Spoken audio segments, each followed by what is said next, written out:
guys, today I'm going to bring you another video here. I know it's been a couple weeks since I last put a video up. I've actually been working on getting a new setup together for my video recording. I was using my main PC, and with the settings I had, I couldn't play any games or do anything while I was encoding. So I wanted to get a dedicated machine just for the encoding. Okay, so that's what I've done. I have actually built a machine out of some parts I had in order to streamline the process a little bit, get a little better quality. Also looked into some plugins for OBS, found a new one that I'm going to be trying out. It's going to lower the CPU usage, increase the quality of the video, all kinds of good things. Okay, well, I'm going to insert a little clip of the basically the hardware in the new machine, so you can see what I'm working with here. Okay, guys, today I'm just going to be doing a little recording here on the phone to show you guys the new video encoding machine. As you can see, to start with, it needs dusted out. This is why we've had such a lapse in videos for the last couple of weeks. I've been working on getting a new encoding machine put together. The machine I was using was struggling quite a bit. So, without further ado, let's take a look at this guy. Okay, so to start with, we're in a half-X Evo B, I believe they're called. It's a cube case made by Cooler Master. It's a pretty nice case. Move on up to the top here. Move the speaker off.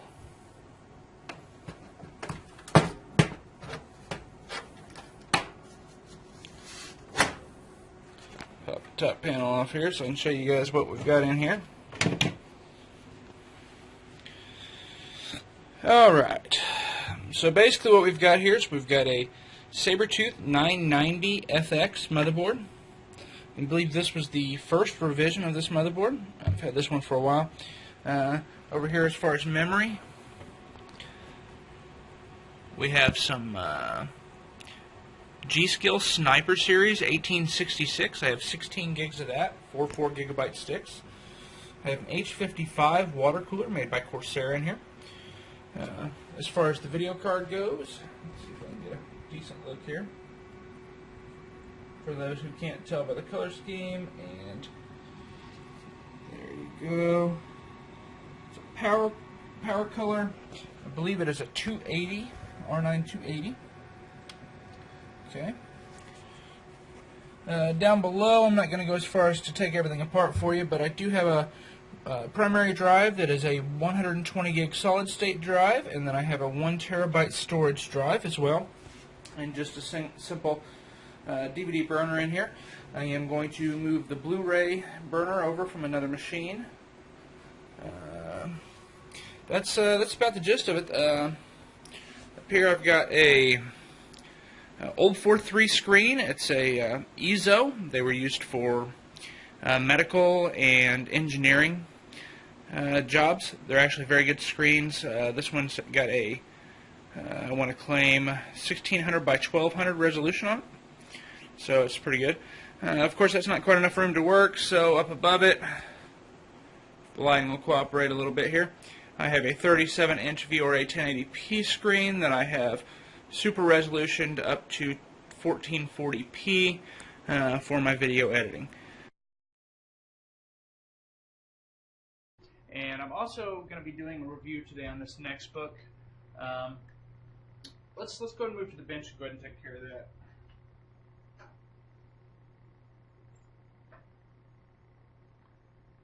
Alright, so here's our bench feed.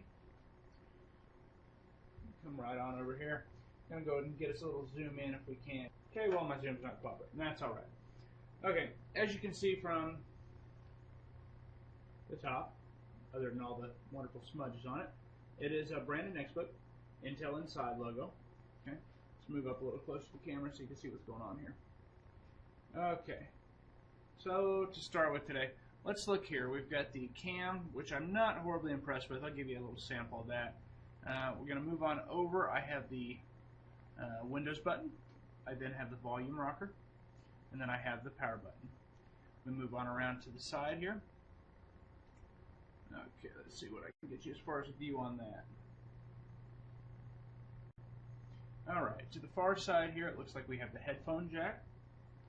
We have a microphone. We have the power jack.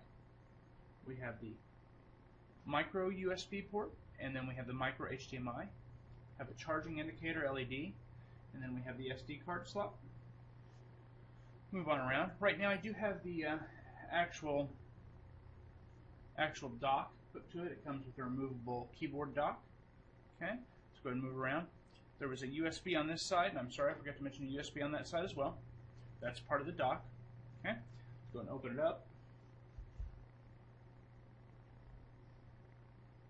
Alright, with dock attached, that's what you get. There's also a front-facing camera. Okay, it has what they call a backlit keyboard on it. This backlit keyboard is not what I'd call backlit. It just lights up the blue around it. Here, let me just go ahead and show you, make this easier. Okay, there it comes. Alright, so it just lights up the blue around the keys, not the actual keys themselves. Okay. Now we're going to go ahead and boot in here. Go ahead and remove the dock. The dock is just a push button down here. Pop it right off. Okay. At the bottom, you're going to see that there is five little pogo pins and some holes for the dock to sit in. Okay. Go ahead and get logged in here.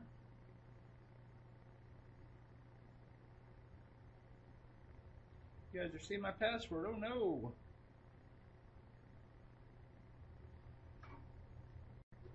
Alright, we'll watch it load in. I believe as far as specs, we'll just look here and I'll give you exact specs on it instead of trying to remember what they are. Yeah, let's go and hold here. Let's open up the properties. Okay, right now it is running in a non-tablet mode, so bear with me here. Let's see if I can get the glare off this screen just a little bit for you. Focus doesn't want to cooperate too terribly well with us today here.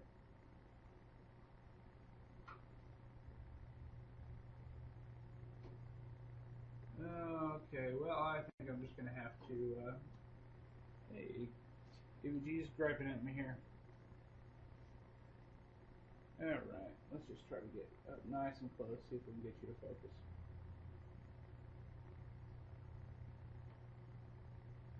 Nope, autofocus is telling me no. Alright, I'm just going to read you the specs then. Now, it's a manufacturer's Yifeng.